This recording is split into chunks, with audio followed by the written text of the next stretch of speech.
Saya dosen tetap pada program studi PGSD Universitas Nusa Nipah Maumere, dan di kampus ini saya mengampu mata kuliah pendidikan agama, pendidikan karakter, dan anti korupsi. Ya, itu perkenalan saya. Baik, terima kasih Pak atas perkenalannya.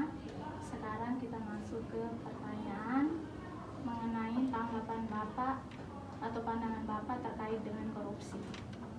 Oke, pandangan saya mengenai korupsi itu merupakan satu tindakan yang merugikan banyak orang dan berdampak luas untuk suatu kehidupan masyarakat, kehidupan bangsa dan negara, karena korupsi itu terjadi pengambil alihan bagian hak yang seharusnya diberikan kepada orang lain, tetapi itu diambil alih menjadi hak dan menjadi bagian dari diri sendiri.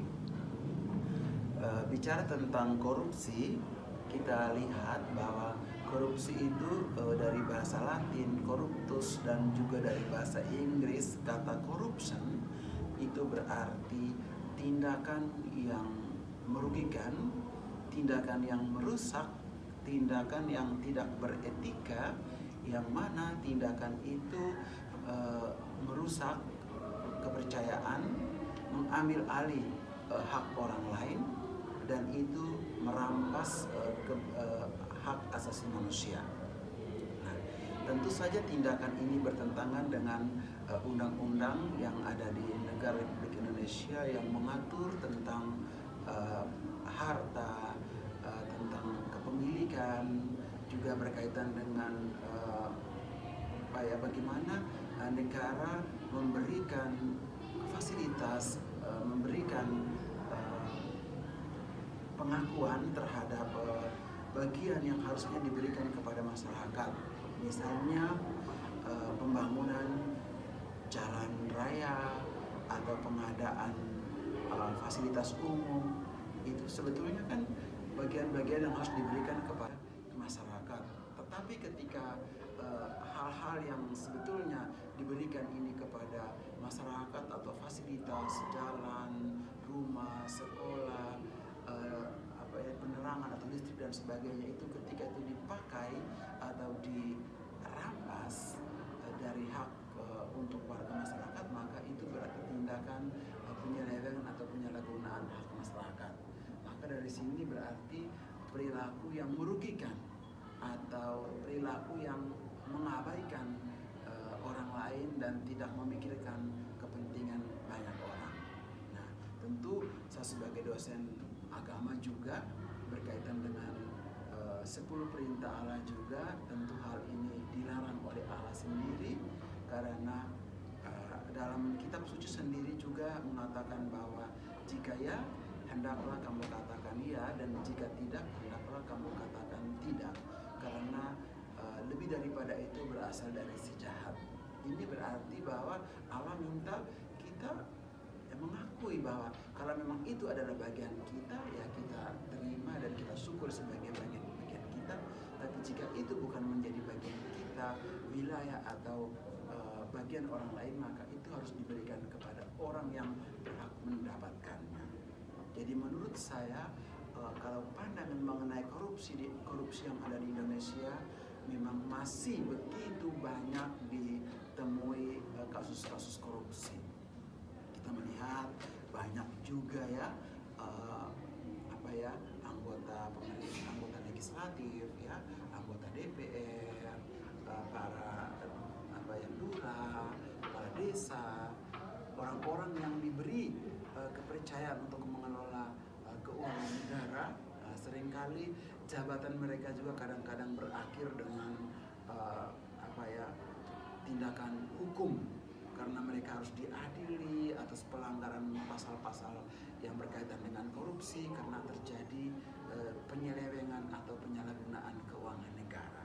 Dan jadi masih begitu banyak tindakan korupsi yang ada di Indonesia. Tentu korupsi ini tidak hanya korupsi uang, tapi juga mungkin korupsi barang, fasilitas, korupsi waktu, kedisiplinan dan sebagainya yang seharusnya tidak boleh terjadi pada orang-orang yang diberi kepercayaan oleh negara untuk mengelola apa yang harus mereka berikan kepada masyarakat. Seperti ada salah satu ayat kitab suci yang lain mengatakan, berikanlah kepada kaisar apa yang menjadi hak kaisar, yaitu negara, dan kepada rakyat apa yang menjadi hak rakyat. Begitu. Jadi itulah pandangan saya mengenai korupsi yang ada di Indonesia, yang saya juga kaitkan dengan masalah agama karena saya sebagai dosen agama. Demikian. Baik, Bapak sudah memberikan pendapat terkait dengan korupsi. Baik, selamat pagi Ibu. Kami mahasiswa dari Universitas Nusantara, Fakultas Ilmu Kesehatan, Program Studi S1 Keperawatan, ingin meminta waktu Ibu untuk menyampaikan sebentar tentang korupsi. Terima kasih, selamat pagi dan selamat datang buat adik-adik sekalian. Saya Kepala Desa Roja, saya siap menjawab. Sebelumnya bisa perkenalkan dengan Ibu siapa? Saya Putri Sukinandina. Kami perkenalkan singkat saja, nama panjang saja. Saya Ningsi, saya Surti, saya Susanti, saya Titi. Nah, karena sudah perkenalannya sudah, sekarang kita lanjutkan ke pertanyaan pertama. Pertanyaan pertama, bagaimana tanggapan Ibu tentang korupsi yang lagi maraknya di Indonesia? Kalau saya sih merasa ini hal yang sangat tidak baik. Praktek-praktek kegiatan yang sangat terjadi. Kita lihat sini zaman Indonesia itu sangat meluas ya. Meluas. Di lingkup desa saja ada di lingkup kayak kecil ini juga itu sering terjadi praktek-praktek itu mulai dari tidak ada sampai untuk bawah. Itu yang mau kita hindari. Kenapa kita mau hindari? Karena segala lingkup yang dilakukan itu adalah tidak benar. Kenapa saya katakan tidak benar? Kalau kami bisa berikan desa atau ya prinsip pemerintahnya bahwa itu tidak pantas karena yang dibuat itu adalah uang rakyat dan itu kita tidak mau terjadi. Jadi saya tidak mau. Saya sangat menolak keras. Sebelum juga saya mengatakan bahwa saya perempuan anti korupsi sehingga praktek ini tidak boleh ada di desa saya. Transparansi itu penting yang harus dilakukan kepada masyarakat, baik itu soal kebijakan maupun soal keuangan. Itu saya harus lakukan pada saya harus dilakukan transparansi. Selanjutnya, bagaimana bentuk penanggulangan Ibu sebagai kepala desa untuk menanggulangi korupsi-korupsi yang mungkin punya pegawai atau apa di desa dan kemungkinan mereka lakukan? Contoh seperti kasus yang kemarin terjadi, kita lakukan audit. Kita minta supaya masyarakat ada tim-tim dari sebelum kita lakukan audit, kami dalam pemerintahan desa itu kita harus melakukan koreksi. Pemeriksaan terhadap bekas-bekas atau apapun teman-teman melalui diskusi atau wawancara atau apa itu penting yang harus dilakukan kepada masyarakat, baik itu soal kebijakan maupun soal keuangan. Itu saya harus lakukan pada saya harus dilakukan transparansi. Selanjutnya, bagaimana bentuk penanggulangan Ibu sebagai kepala desa untuk menanggulangi korupsi-korupsi yang mungkin punya pegawai atau apa di desa dan kemungkinan mereka lakukan? Contoh seperti kasus yang kemarin terjadi, kita lakukan audit. Kita minta supaya masyarakat ada tim-tim dari sebelum kita lakukan audit, kami dalam pemerintahan desa itu kita harus melakukan koreksi. Pemeriksaan terhadap bekas-bekas atau apapun teman-teman melalui diskusi atau wawancara atau audit internal tersebut. Jadi itu beberapa hal yang kita temukan. Nah, ketika kita temukan, kita undang masyarakat supaya kita menyampaikan bahwa ini ada hal yang janggal di sini yang terjadi. Jadi transparansinya jelas, masyarakat juga tahu. kita tahu dan kita undang masyarakat untuk hadir bahwa ini loh tidak adil yang terjadi saat ini. Jadi kita harus tahu dan bagaimana caranya. Ketika kita tahu, kita harus sama-sama melakukan pengawasan. Tidak hanya dari BPD, tapi masyarakat juga harus terlibat melakukan pengawasan. Menurut Ibu, hukuman apa yang paling tepat untuk orang-orang yang melakukan tindak pidana korupsi? Ada bentuk macam-macam, ada bentuk hukumnya, ada bentuk sanksi sosialnya. Nah, sejauh ini temuan-temuan kecil itu belum sampai ke sanksi hukum, tapi sanksi sosial itu dengan Sanksi sosial di masyarakat. Nah, selanjutnya mungkin pesan atau apa untuk kami generasi muda supaya terhindar dari korupsi? pesan saya untuk teman-teman adik yang menghadiri jangan berjalan milik kita, kalau milik orang ya milik orang. Dan kita harus menunjukkan sikap kita secara tegas bahwa kita anti korupsi, harus mengambil dari kita yang harus muncul nilai-nilai bahwa saya mampu anti korupsi. Dan ketika saya mengatakan itu tidak bisa saya katakan bahwa saya perempuan anti korupsi, tapi dengan tegas sikap pribadi saya tidak mau untuk terjadi, baik itu dari diri saya ataupun dari lingkungan keluarga ataupun lingkungan sosial lainnya yang tempat saya berada. Dan itu saya hindari. Yang orang juga tahu bisa. Selamat pagi untuk kita semua, terutama untuk Bapak. Kami mahasiswa dari Universitas Nusantara, Fakultas Ilmu Kesehatan, Program Studi S1 Keperawatan, ingin meminta waktu Bapak untuk kami wawancarai terkait tentang kondisi. Sebelumnya bisa Bapak baik, terima kasih atas waktu dan tempat Fakultas Kesehatan.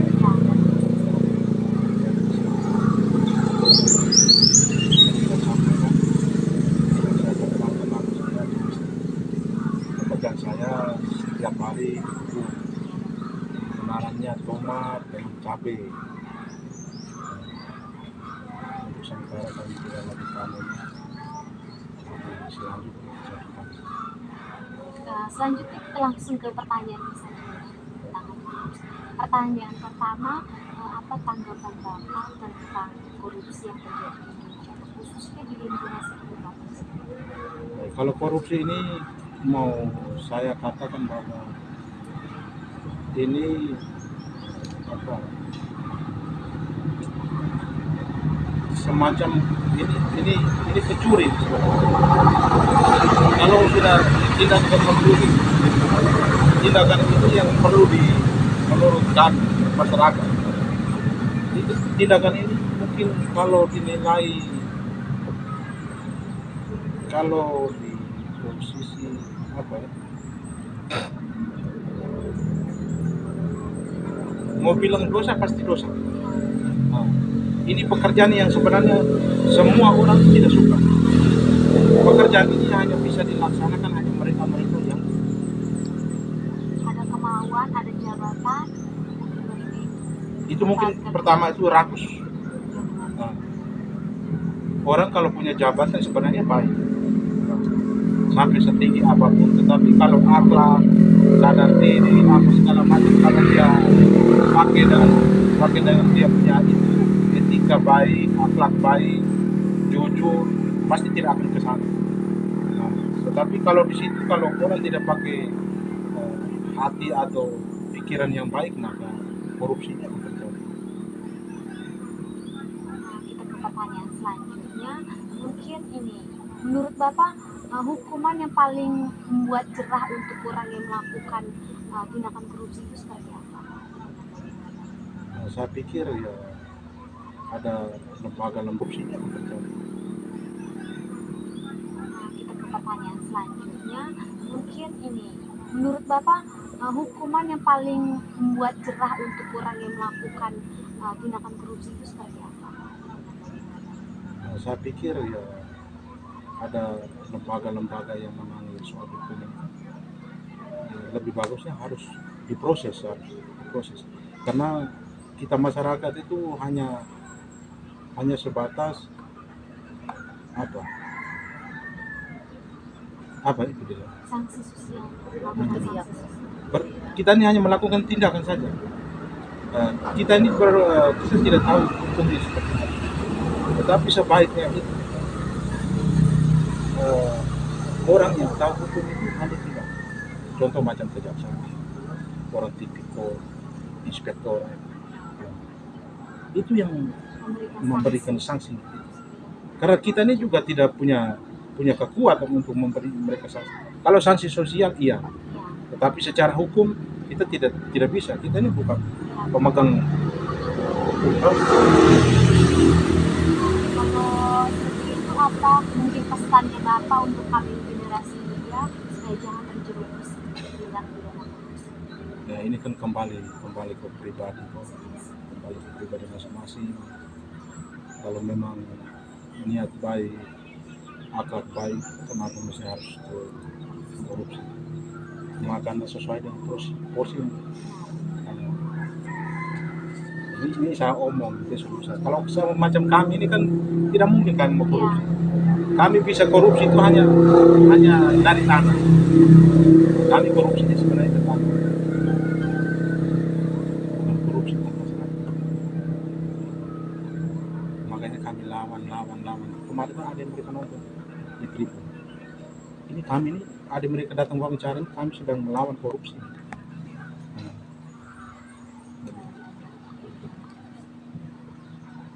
Karena ini mereka masih punya tanggung jawab yang lebih besar lagi. Ini kami sedang melawan korupsi. Ini biar kami ngurus Toma, tapi otaknya itu lagi berputar bagaimana cara memberantas itu orang-orang yang berbulu apa? Domba berbulu apa tuh? Atau serigala berbulu domba. Iya. Oke, kalau begitu terima kasih untuk waktu dan ketersediaan Bapak untuk kami wawancara.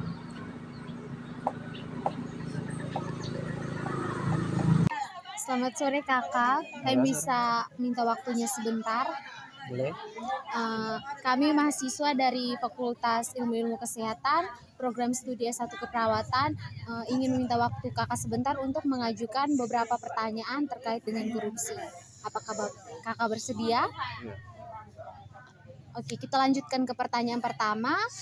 Bagaimana tanggapan Kakak tentang korupsi yang sekarang lagi maraknya di Indonesia? Oke. Korupsi itu sudah membudaya di Republik kita ini. Perlahan korupsi mulai menggerogoti nilai-nilai keutuhan bangsa. Terlebih khusus tujuan bangsa Indonesia untuk mensejahterakan rakyatnya. Oke, baik. Sekarang bagaimana pesan Kakak untuk generasi muda Indonesia supaya terhindar dari korupsi nantinya ketika sudah bekerja atau sebagainya? Pesan saya untuk generasi muda, sebagai generasi muda bangsa, kita harus memperbaiki kualitas moral. Itu yang paling pertama. Karena kita tahu penyebab korupsi itu ada yang faktor internal dan faktor eksternal. Jadi yang perlu diperbaiki faktor internalnya dari dalam diri pribadi seseorang untuk mencapai integritas kualitas moral tersebut. Ya, hanya itu aja sih pesan saya, memperbaiki moral itu yang paling penting. Ya, kalau begitu sudah selesai pertanyaannya. Terima kasih juga untuk ketersediaan Kakak untuk kami wawancarai. Ya, terima kasih.